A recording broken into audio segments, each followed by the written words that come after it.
Hello and welcome back to Off Grid Style. I'm Nikki and I'm so glad to have you here. We are going to be looking at 5 myths about prepping and preppers.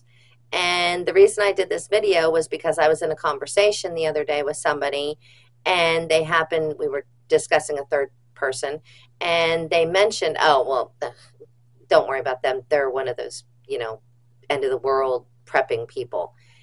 And my eyes got real big and I said, oh, really? So they're actually paying attention to what's going on?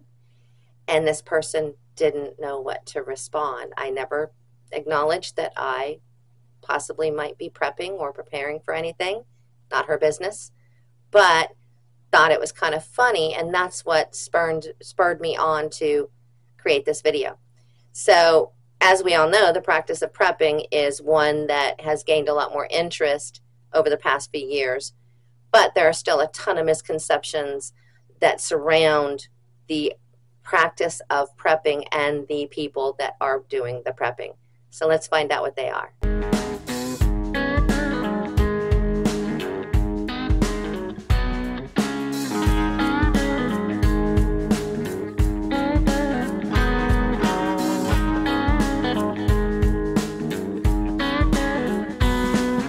Myth number 1, preppers are absolute paranoid gloom sayers. So that is actually a true thing that a lot of people think. It is that we're paranoid, that we believe in the end of the world. It's going to happen anytime. We're kind of like the crazy dude on the street corner in LA saying, here it comes, get ready, blah, blah, blah, blah.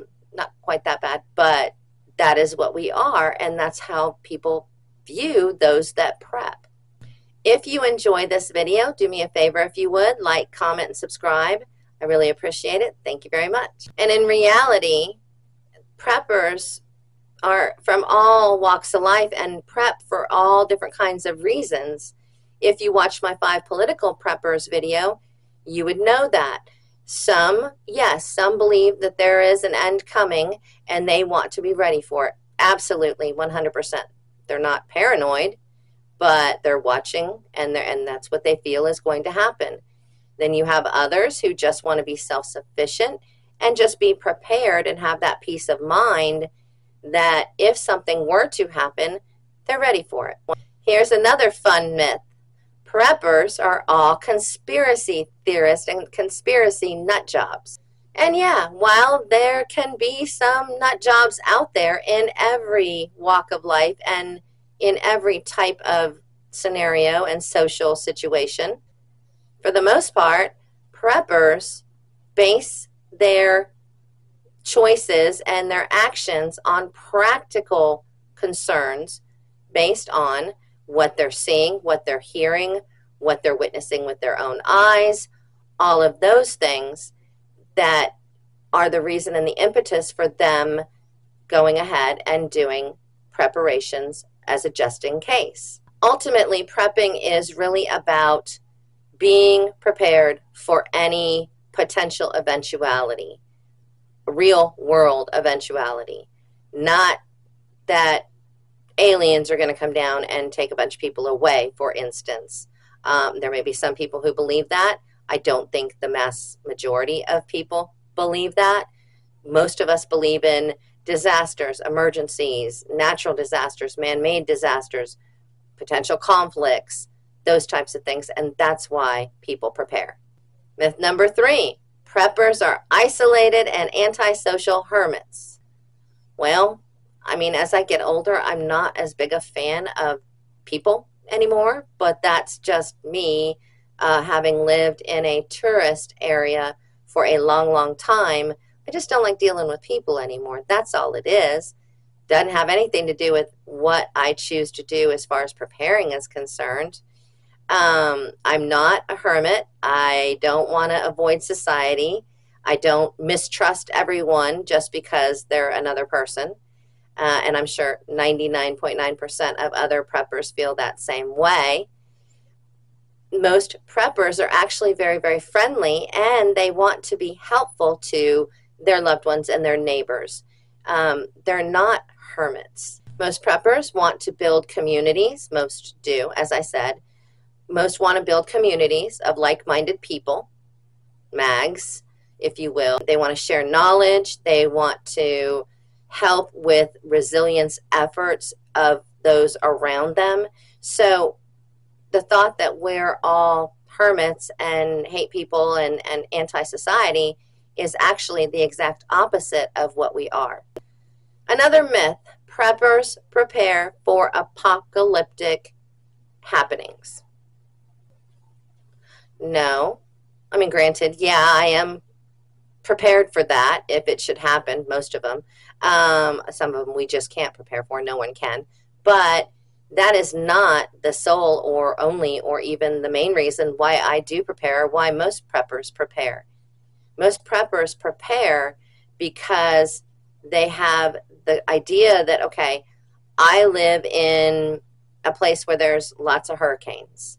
So I'm going to prepare myself and my family and my loved ones for that eventuality, for that category 5, like the horrible one that just hit Acapulco. I mean, that was catastrophic to say the least. So I'm going to prepare for things like that. I'm going to prepare for armed conflict because I see it happening in the world right now, and we're this far away from it happening in our country. Most of us focus on practical preparedness, on everyday preparedness, on things that should the electricity go out for a long, long time, which if they keep pushing these electric vehicles at us, it's going to happen. Or if there is a mass EMP, and if we keep playing with the people we're playing with, sooner or later, we are going to have some type of grid down situation. So those are the things we prepare for.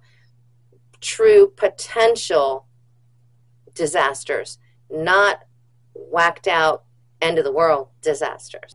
And another myth, prepping is an expensive hobby for extremists.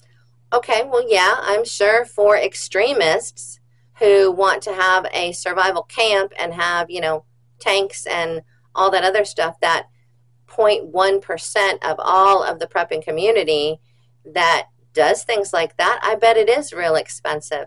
But for most of us, we budget. We take practical preparedness and we determine what we need in order to survive in a long-term SHTF situation, and that is what we base things on. And it's not like we're spending thousands and thousands and thousands of dollars per month. I wish I could. I'm sure all of you wish you could too. But it's kind of sad that people see us that way. True prepping means being frugal, learning DIY skills, learning survival skills, learning how to live in the wilderness with just what you have in the wilderness. That's not what we're about. We're about practical prepping. And the sad thing is there are so many positive aspects to prepping. I am not, and I hope, never say never, I hope you won't ever see me on a daily basis going, this is the end, get out, as you do with a lot of these channels. It's just not my style. It's never going to be my style. I don't believe in it. But especially when you see the same person posting that every single day for 6 months, you kind of finally get a little tired of it. What I want to do is give you practical prepping tips. I want to show you things maybe in a different light. I want to maybe give you a tip or a trick or something that you hadn't thought of or thought of in a different way. Maybe it's my perspective as a woman, and there aren't a whole lot that I've noticed of women preppers on YouTube. That's one thing I can offer you, but I want to be positive about everything I do offer you, and I hope that I am, because I don't want anybody to have the mindset of what I just talked about us. There's no reason for it. We are all good people, and 99% of us would help anybody we possibly could up till that SHTF situation happens, and then some decisions have to be made, unfortunately. But we're warning them every single day. That's the sad thing. I will get off my soapbox now. I hope you enjoyed the video. Please like, comment, subscribe, all that good stuff. And I will see y'all again soon. Thank you. What I want